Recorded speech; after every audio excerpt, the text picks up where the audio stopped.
now watching Showbiz Now, your daily showbiz update. Catherine Bernardo may change of heart pa. Usap-usapan nga ngayon sa social media ang pagbubura ng mensahe ni Daniel Padilla sa kanyang Instagram. Kung matatandaan, ang mensahe ni Daniel Padilla ay isang mensahe ng pamamaalam sa kanyang minamahal na si Catherine. Matapos ngang mag-announce si Catherine na hiwalay na sila ni Daniel or chapter close.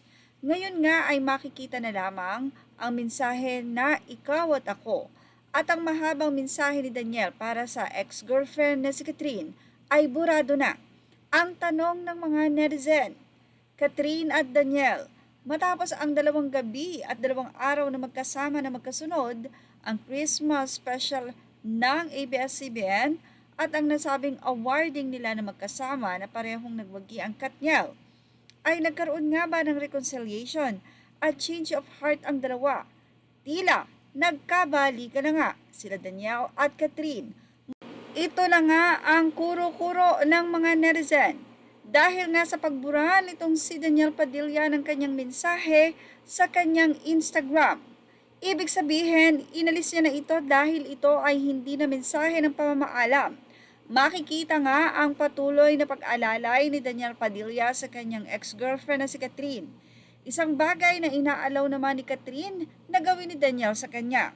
Although sa Christmas event nang nasabi nga pong ABS-CBN, makikita na tila may ilangan pa rin o naiilang itong si Catherine kay Daniel.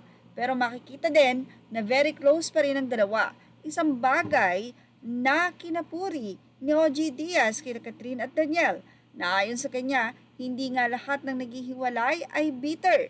Unlike si Catherine at Daniel na makikita na very close pa rin sa isa't isa sa kabila ng hiwalayan. Totoo nga bang naghiwalay sila Catherine at Daniel o masama lang talaga ang loob at galit lang itong si Catherine?